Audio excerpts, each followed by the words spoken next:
Você já pensou em acordar no hospital e descobrir que sua própria família te deu como morto?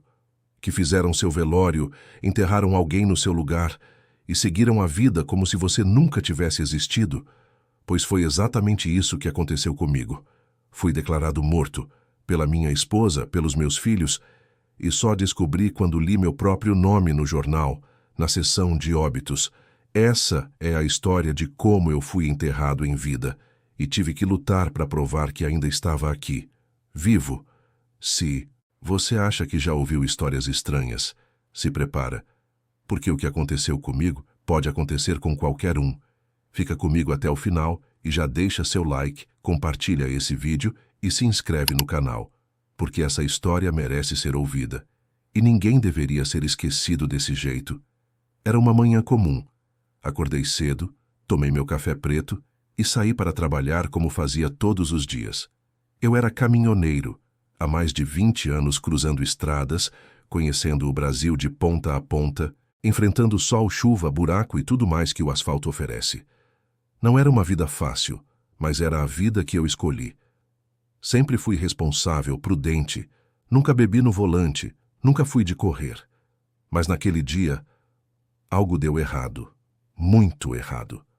Estava dirigindo por um trecho sinuoso entre Montes Claros e Salinas quando começou uma garoa fina. A pista estava escorregadia e a visibilidade não era das melhores. Foi quando um carro pequeno, vindo na contramão, tentou ultrapassar 2 caminhões de uma vez. Eu buzinei, pisei com força no freio, tentei desviar, mas era tarde demais. A colisão foi inevitável.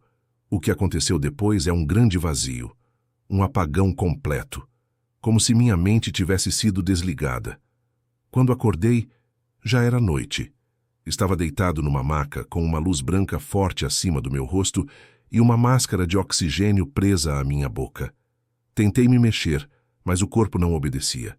Uma enfermeira me viu e correu para chamar alguém. Logo em seguida, um médico apareceu, me examinou, disse que eu tinha sobrevivido por milagre. Você estava em coma há 3 dias, ele falou. 3 dias. 3 dias sem consciência. 3 dias em que, pelo que parecia, ninguém tinha vindo me procurar. Ninguém perguntou por mim. Ninguém apareceu. Meus documentos tinham sido perdidos no acidente. Carteira, celular, tudo desaparecido. Eu estava, naquele momento, oficialmente sem nome, um desconhecido.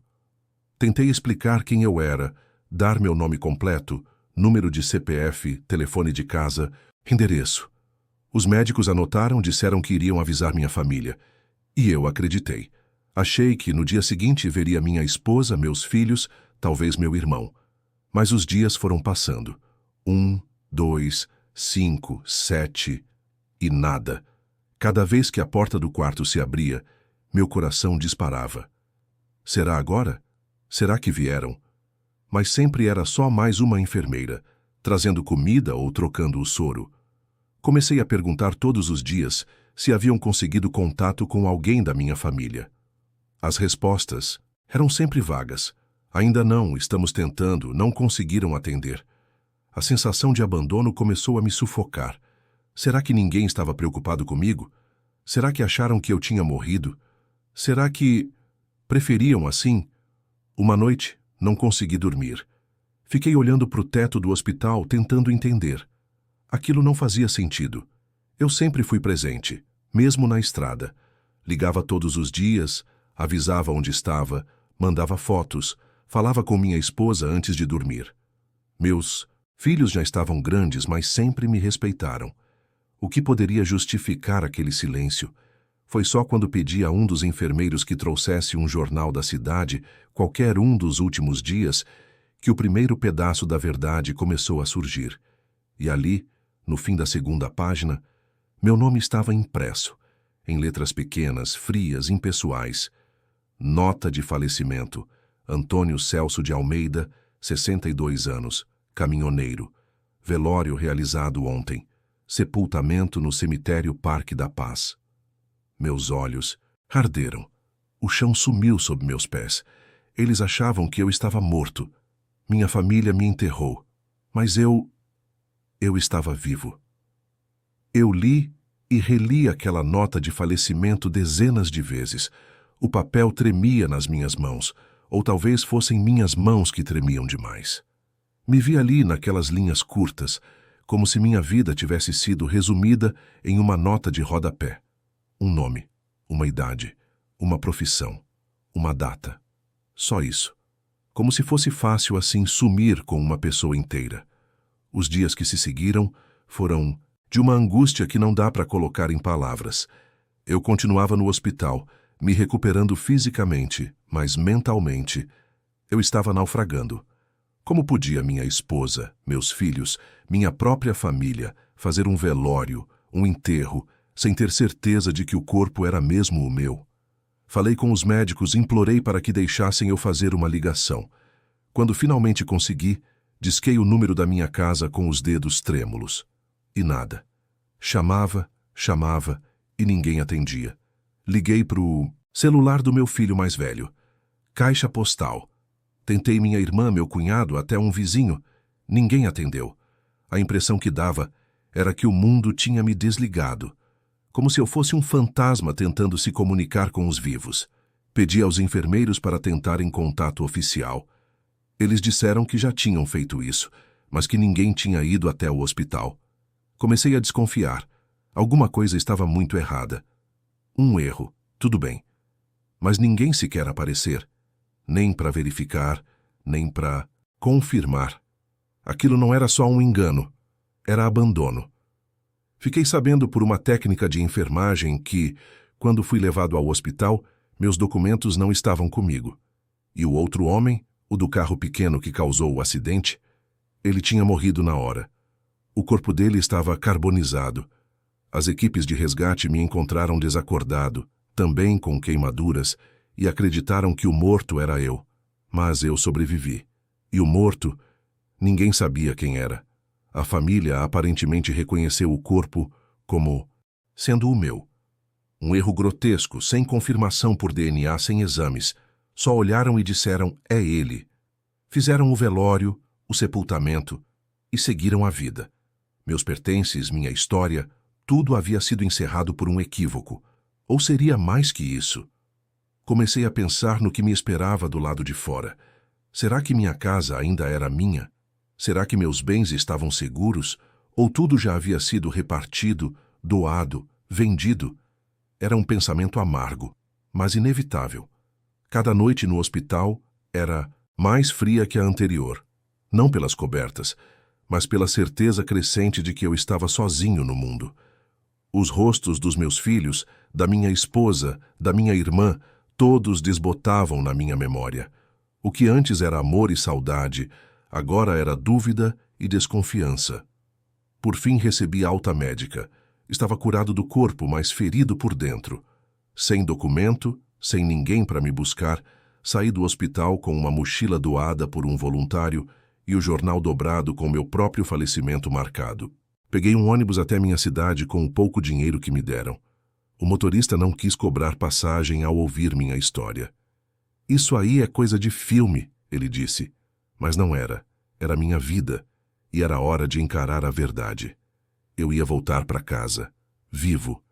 E queria ver com meus próprios olhos quem realmente lamentou a minha morte. E quem simplesmente a aproveitou. Voltar para casa deveria ser um alívio. Mas cada passo em direção à minha antiga vida parecia mais pesado do que o anterior. A rodoviária da cidade estava igual, velha, movimentada, cheia de vozes e buzinas, mas eu estava diferente. Eu era um homem declarado morto tentando se reencaixar no mundo dos vivos. Caminhei até o bairro onde morávamos. Passei pelas ruas que conhecia de cor. A cada esquina, lembranças me assaltavam como murros no estômago. O bar onde eu tomava café antes das viagens, a mercearia onde comprava pão para o café da manhã com minha esposa, a pracinha onde levei meus filhos pequenos. Tudo estava lá, tudo menos eu. Quando finalmente dobrei a rua de casa, senti as pernas tremerem. Minha casa estava diferente. O portão pintado de outra cor, a fachada reformada. Na garagem, um carro novo. E lá dentro, vozes, risos, uma reunião familiar, gente viva celebrando. Mas ninguém esperando por mim. Bati palmas no portão. Nada. Toquei a campainha. Um senhor que eu não conhecia veio atender. Perguntei com a voz falhando: "Aqui é a casa da dona Marta?" "Era, moço. Agora é minha. Comprei faz 2 meses. Dizem que a família dela foi embora da cidade depois de uma tragédia. Fiquei parado, imóvel, como se meu cérebro tivesse congelado. 2 meses. Foi o tempo que precisaram para enterrar meu nome e vender minha história. Com o pouco que me restava, fui atrás da antiga vizinha, dona Araci, que me reconheceu com os olhos arregalados e a mão no peito, como quem vê um assombro. "Antônio, meu Deus do céu! Mas você morreu, homem. Te enterraram, eu fui no velório. Contei tudo." Ela me olhava, como se fosse mentira, mas eu estava ali, na frente dela, em carne e osso. Foi ela quem me contou que dias após o enterro, minha esposa vendeu a casa e mudou com os meninos para outra cidade. Disse que estavam tentando recomeçar. Sem mim, sem investigar, sem certeza. Naquele dia passei a noite no sofá da dona Araci. Não consegui dormir. A pergunta martelava na cabeça. Por que ninguém investigou? Por que ninguém esperou um exame, uma confirmação? Como minha família teve tanta pressa em me enterrar e recomeçar? Na manhã seguinte, fui ao cartório ver meu registro de óbito. Estava lá, assinado, oficial. Eu, morto. Legalmente inexistente. Um erro, segundo disseram. Um mal-entendido que ninguém quis resolver. E que, ao que tudo indicava, foi conveniente demais para alguns. Começava a brotar em mim um pensamento sombrio. Será que realmente acreditaram que eu tinha morrido? Ou será que preferiram assim? A partir dali, a verdade deixava de ser apenas dolorosa. Ela se tornava perigosa, e eu estava pronto para descobri-la. Voltar à cidade e descobrir que minha família havia me declarado morto já era doloroso, mas mais difícil ainda era aceitar que ninguém procurou saber a verdade.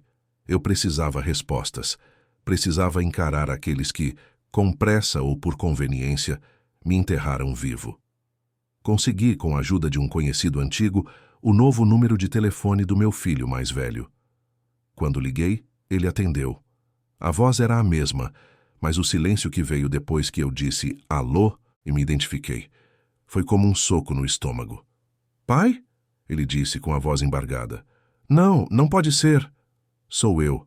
Tô vivo. Aconteceu um erro. Eu tô voltando para casa." A ligação caiu. Ou ele desligou. Tentei de novo. Nada. Dias depois, descobri o novo endereço da minha esposa. Era numa cidade vizinha, em um bairro novo, casas padronizadas, sem alma. Fiquei parado em frente à casa por horas, olhando a fachada fria. Toquei a campainha. Quem atendeu foi ela. Marta. Ela me olhou como se estivesse vendo um fantasma. E talvez estivesse mesmo do ponto de vista dela. Ficamos nos encarando por longos segundos, até que ela sussurrou: "Meu Deus! Antônio, por que você não procurou saber? Por que não esperou uma confirmação?" Ela chorou. Disse que estava em choque, que o corpo estava irreconhecível, que os bombeiros disseram que era você, que até a aliança estava parecida. Mas vocês enterraram alguém sem certeza, me mataram sem dúvida, e depois venderam tudo, foram embora e seguiram a vida. A gente achou que era o certo, não sabíamos como seguir. Os meninos estavam mal, eu também. Mas no fundo, eu via que havia algo mais, um alívio no fundo do olhar, um silêncio escondido entre as palavras, algo que não batia. Descobri depois que minha mulher já tinha iniciado um relacionamento novo, que ele apareceu pouco depois do meu enterro, que já estavam morando juntos há alguns meses. O que antes parecia um erro, agora cheirava a conveniência. Fui embora sem dizer mais nada. Não gritei. Não chorei. Só guardei tudo aqui dentro. Meu filho nunca me retornou. O mais novo nem respondeu minhas mensagens. Fui enterrado vivo, não por um erro de resgate, mas pela pressa de quem queria recomeçar sem mim. E quando percebi isso, uma nova dor se instalou. Mais funda, mais gelada. Era a dor de entender que, para quem eu mais amava, eu não fazia mais falta. Voltei para a cidade com a alma em pedaços. Já não era sobre um erro ou um mal-entendido. Era sobre escolhas. E agora, eu precisava entender. Por que alguém escolhe enterrar um ente querido sem ter certeza?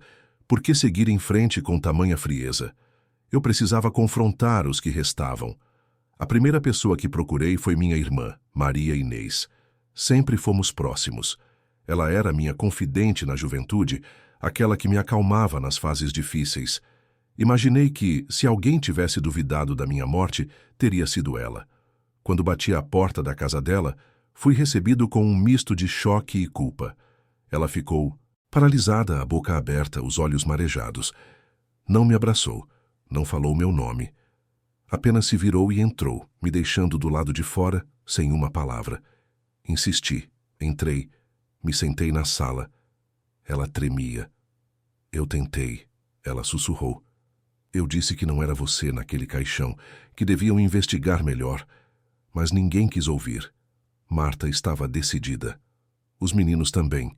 E o corpo já estava destruído demais. Ela contou que no dia do velório tentou convencer a todos que havia algo errado. Mas foi silenciada. Diziam que era o luto falando, que ela estava em negação. Naquele momento, percebi que dentro daquela família ninguém queria ouvir a verdade.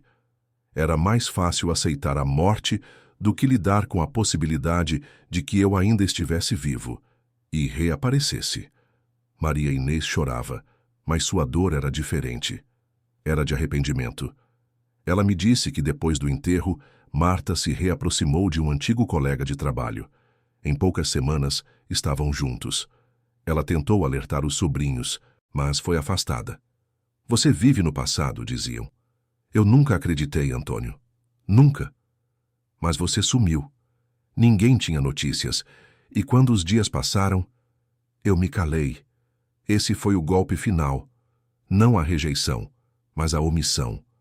Saber que alguém acreditava que eu estava vivo, e mesmo assim me deixou ser enterrado. Depois desse encontro, não procurei mais ninguém. Meus filhos não quiseram me ver. Um deles me bloqueou nas redes sociais. O outro trocou o número. A Marta nunca mais respondeu. Minha existência virou um incômodo, um erro inconveniente que voltou para assombrar. O que mais me doía não era a perda dos bens, da casa ou da rotina. Era a perda do lugar que eu achava que tinha na vida deles. Um lugar que claramente foi apagado sem muita resistência. Foi ali, depois desses confrontos, que eu entendi. Às vezes a verdade não dói, porque machuca. A verdade dói porque revela quem realmente esteve do nosso lado e quem só estava enquanto era conveniente. Não foi fácil recomeçar. Nada. Era como antes. E eu também não era. Depois de ser dado como morto, enterrado em nome e esquecido por todos, tive que aprender a existir de novo. Não como pai, nem como marido, nem mesmo como irmão. Tive que reaprender a ser apenas eu. Com a ajuda de um assistente social, consegui regularizar meus documentos, provar que estava vivo e recuperar, pelo menos no papel, minha identidade. Mas o que me definia de verdade, aquilo tinha sido arrancado. Já não tinha casa, nem família, nem raízes. Era como se minha alma tivesse sido exilada da própria história. Aluguei um quartinho simples nos fundos de uma pensão, numa cidade onde ninguém me conhecia. Comecei a trabalhar como porteiro num prédio residencial. Um serviço calmo, sem grandes exigências, que me dava tempo para pensar. Às vezes até demais. No começo, evitava contato com as pessoas. Me sentia envergonhado, como se carregasse nas costas o peso de uma culpa que não era minha. Mas aos poucos, fui conhecendo vizinhos, ouvindo histórias, criando novos vínculos ainda que discretos. Uma senhora chamada Lourdes, moradora do 302, passou a me levar café todas as manhãs, sem perguntar nada. Só olhava nos meus olhos e dizia, para que o dia seja menos pesado. Era pouco, mas era muito. Comecei a frequentar uma igreja pequena no bairro. Lá, ninguém sabia quem eu era e ninguém precisava saber. Apenas me tratavam como alguém que precisava de acolhimento. Aquelas orações simples, os hinos desafinados, as mãos estendidas nos momentos de fé, me fizeram lembrar que eu ainda era parte de alguma coisa maior. Certo dia sentei num banco da praça e comecei a escrever. Escrevi tudo o que tinha acontecido, cada detalhe, cada dor, cada ausência. Foi assim que percebi que minha história, por mais absurda que parecesse, precisava ser contada. Não por vingança, mas porque talvez em algum lugar alguém estivesse passando por algo parecido. E se minha história ajudasse uma só pessoa a se levantar, já teria valido a pena. Hoje eu continuo sozinho. Não voltei a ter contato com minha família. Não porque não tentei, mas porque entendi que tem portas que só se abrem por dentro, e elas nunca se abriram para mim. Mas não sou mais o mesmo homem que saiu de casa naquela manhã do acidente. Hoje sou alguém que renasceu sem ter pedido, que teve que cavar seu próprio espaço no mundo depois de ter sido enterrado em vida. E posso dizer com orgulho, eu sobrevivi. Não ao acidente, mas ao abandono, à rejeição, à invisibilidade. E isso, para mim, é mais valioso do que qualquer herança, qualquer casa, qualquer sobrenome. A vida que eu tive que recomeçar foi, na verdade, a primeira vez em que vivi de verdade. Hoje, depois de tudo, eu aprendi que a pior dor não é morrer. A pior dor é ser esquecido em vida. É perceber que para alguns sua ausência pesa menos do que sua presença. Mas mesmo assim, eu levantei e sigo em frente. Minha história é de perda, sim, mas também é de renascimento. Se você ouviu até aqui, obrigado. Compartilha esse vídeo com alguém que precisa ouvir isso. Se inscreve no canal e deixa seu comentário, porque muita gente vive no silêncio, e histórias como essa podem dar voz a quem já foi calado demais. Que ninguém mais seja enterrado vivo pela indiferença.